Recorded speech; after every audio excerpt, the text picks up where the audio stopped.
নাটোর ১ আসনে নির্বাচনী প্রচারণাকে কেন্দ্র করে স্বতন্ত্র প্রার্থীর কর্মীদের বিরুদ্ধে বিএনপির প্রার্থী ফারজানা শারমিন পুতুলের সমর্থকদের উপর হামলার অভিযোগ উঠেছে। এতে বিএনপির ২ কর্মী আহত হয়েছেন এবং ২টি মোটরসাইকেল ভাঙচুর করা হয়েছে।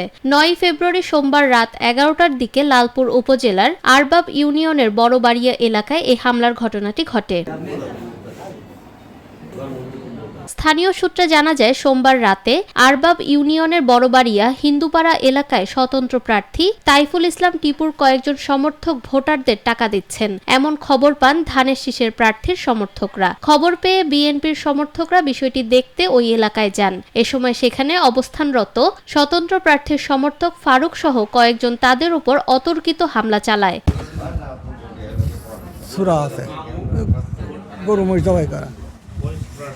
ওই ছোরা ফারুকের হাতে ছিল, ওই ছোরাটা আমাকে ধরাধি করছে। তো প্রাণ ভিক্ষা দিতে পারি, তবে আমরা যা বলবো এগুলো তো বলতে হবে। ঠিক আছে, কথা তো সাথী কেটে আসছিল, আমার সাথে যে ফজলু টজলু এরা সব ছিল। আমাদের তোরা ফারুক এক মারতে আইসিস বলি, মানে রেকর্ড করতেছে ওরা।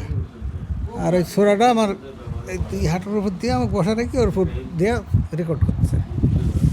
অস্ত্রপাতি নিয়ে আমাদের উপর হামলা করছে। আমরা তো ভালো কথা তাদেরকে জানতে গেছি যে তোরা এভাবে করতেছিস কেন, এভাবে টাকা পয়সা নিয়ে মানুষের কাছে বিভ্রান্ত করছিস কেন। ভোট যার যাকে ভালো লাগবে সে তাকে দেবে। রাত এখন 10টার পার হয়ে যাচ্ছে, আর তোরা এভাবে টাকা দিয়ে একবার আসছিস, শুনলাম আবার আসছিস, এভাবে বিভিন্ন কথা দু এক কথা হতে এভাবে মারপিট শুরু করলো। তখন আমি গাড়িটা ওভাবে ফেলা দিয়ে ফেলাটা দিয়ে আমি দৌড় মারছি।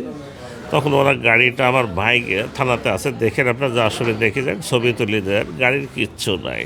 হামলাকারীরা বিএনপি কর্মীদের মারধর করে এবং তাদের ব্যবহৃত ২টি মোটরসাইকেল ভাঙচুর করে। খবর পেয়ে পুলিশ দ্রুত ঘটনাস্থলে গিয়ে পরিস্থিতি নিয়ন্ত্রণে আনে এবং আহতদের উদ্ধার করে। পরে স্থানীয়দের সহায়তায় আহত ২ কর্মীকে লালপুর উপজেলা স্বাস্থ্য কমপ্লেক্সে ভর্তি করা হয়। বর্তমানে তারা সেখানে চিকিৎসাধীন রয়েছেন। তো ওই আরবাব ইউনিয়নের হিন্দুপাড়া আছে একটা, যেটা আওয়ামী লীগ অধ্যুষিত এলাকা।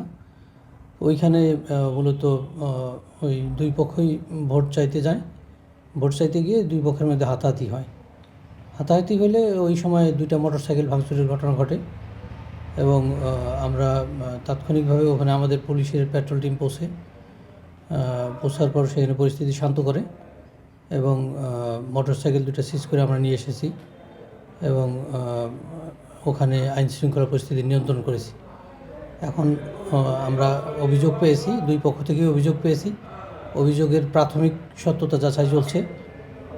যাচাই শেষ হলে আইনগত ব্যবস্থা গ্রহণ করা হবে। এই বিষয়ে লালপুর থানার ভারপ্রাপ্ত কর্মকর্তা মজিবুর রহমান জানান, নির্বাচনী প্রচারণাকে কেন্দ্র করে বিএনপি ও স্বতন্ত্র প্রার্থীর সমর্থকদের মধ্যে হাতাহাতির ঘটনা ঘটে। এ ঘটনায় উভয় পক্ষ লিখিত অভিযোগ দিয়েছে। ঘটনার প্রাথমিক তদন্ত চলছে। তদন্ত শেষে আইনানুগত ব্যবস্থা গ্রহণ করা হবে। নিরপেক্ষ, সত্য প্রকাশে আপোষহীন।